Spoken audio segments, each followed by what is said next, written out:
महानगरपालिकांचे निकाल लागले आणि आज या निकालानंतर कही हार कही जीत असे चित्र सर्वत्र पाहायला मिळत आहे.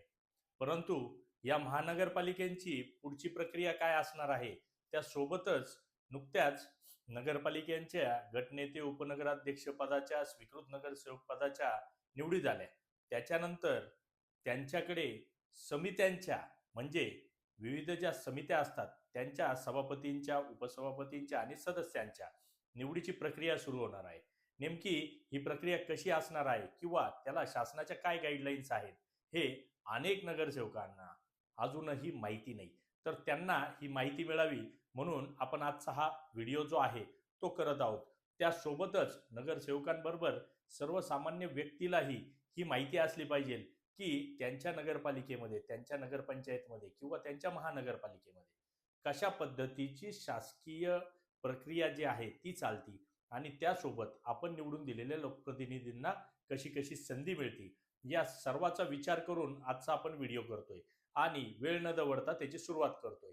मुळात नगरपालिकांच्या निवडणुकीनंतर सभापतींच्या निवडीचा कार्यक्रम हा कोण लावतं, तर हा कार्यक्रम जिल्हाधिकाऱ्यांच्या माध्यमातून लावला जातो आणि त्याचे पीठासीन अधिकारी म्हणजे तो कोणाच्या अध्यक्षतेखाली होतो किंवा त्याचे निवडणूक निर्णय अधिकारी आपण म्हणू शकतो की कोण त्याचा निर्णय घेतं, तर ते आपल्या उपविभागीय अधिकाऱ्यांना ते अधिकार असतात. काही ठिकाणी तहसीलदारांनाही ते अधिकार त्यावेळेस मिळू शकतात जर एका वेळेस प्रोग्राम असेल तर.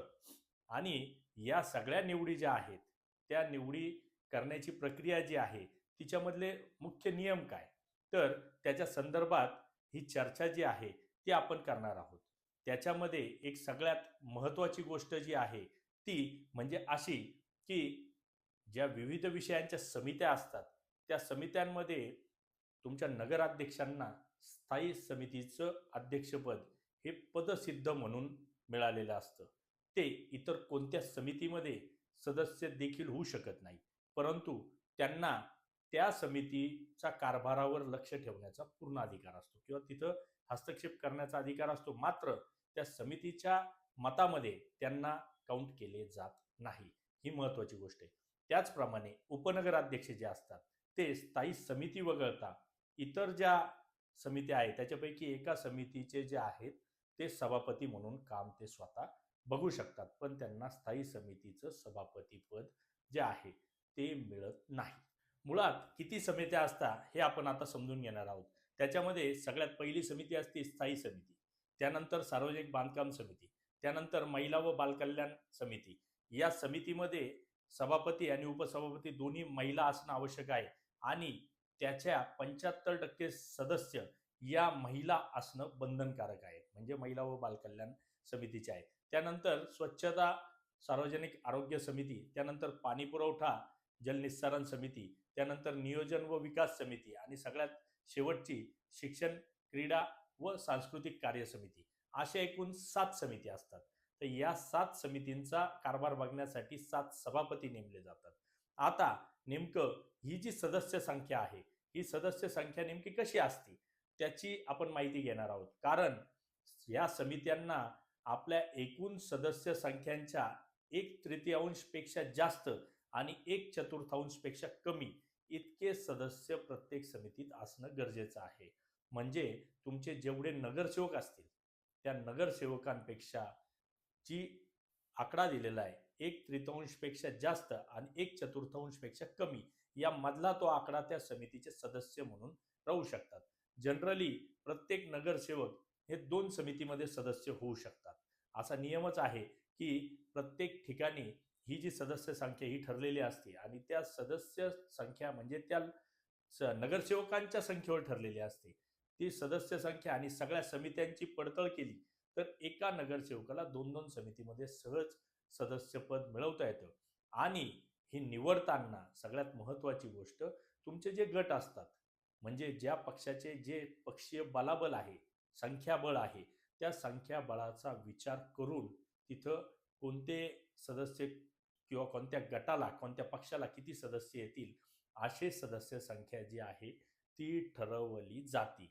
म्हणजे उदाहरणार्थ आमच्याकडे काँग्रेसचे 20 नगरसेवक हे निवडून आलेले आहेत आणि भाजपचे 10 नगरसेवक प्लस एक अपक्ष असे 11 नगरसेवक जे आहेत ते आहेत आणि 3 जण शिवसेनेचे आहेत. तर अशा वेळेस कोणते सदस्य किती होतील? तर आमच्याकडे जनरली श्रीरामपूरमध्ये 11 सदस्यीय समिती प्रत्येक याची राहील. त्याच्यामध्ये साधारणतः 7 सदस्य हे काँग्रेस पक्षाचे प्रत्येक समितीमध्ये असतील, 3 सदस्य हे भाजपचे असतील आणि 1 सदस्य हा शिवसेनेचा असेल. जर 7 समित्यांचा सदस्य संख्येचा विचार केला तर स्वीकृत सदस्यालाही कदाचित त्या समितीमध्ये सदस्य म्हणून होता येतं. तर तो सगळा सारासार विचार केला तर 7ही समित्यांचे सभापती हे काँग्रेस पक्षाचेच होणार आणि सदस्यमधून शिवसेना, भाजप या पक्षाच्या लोकांना तिथे काम करता येणार आहे. अनेकांना असं वाटतं की सदस्य संख्येनुसार त्यांना सभापतीपद मिळेल, परंतु तशी परिस्थिती नाही. ज्या समितीमध्ये बहुसंख्येने सदस्य ज्या पक्षाचे असतील, सभापतीपद तिथेच जातं. हा सगळा सारासार जो आहे तो याचा अंतिम सारांश असून आपल्याकडे किती सदस्य आहे आणि ती संख्या 1/3 1/4 मध्ये कशी येईल हे आपण विचार करून याचं सहज कॅल्क्युलेशन करू शकता आणि महानगरपालिकांनाही यातच थोडेफार बदल करून त्याचे नियम असतात आणि स्थायी समितीचा पण जो विषय आहे त्याच्यामध्ये स्थायी समितीमध्ये सगळे सभापती जे आहेत ते घेतले जातात, नगराध्यक्ष असतात आणि इतर जे 4 सदस्य समजा आमच्याकडे घेणार आहेत त्याच्यामध्ये 2 ते 3 जे आहेत ते काँग्रेसचे सदस्य असतील आणि 1 सदस्य हा भारतीय जनता पक्षाचा असेल. अशा पद्धतीच्या सगळ्या समित्यांच्या या निवडी असतात. आपल्याला हा व्हिडिओ आवडला असेल तर नक्की शेअर व लाईक करावा व इतरांनाही माहिती पोहोच करावी.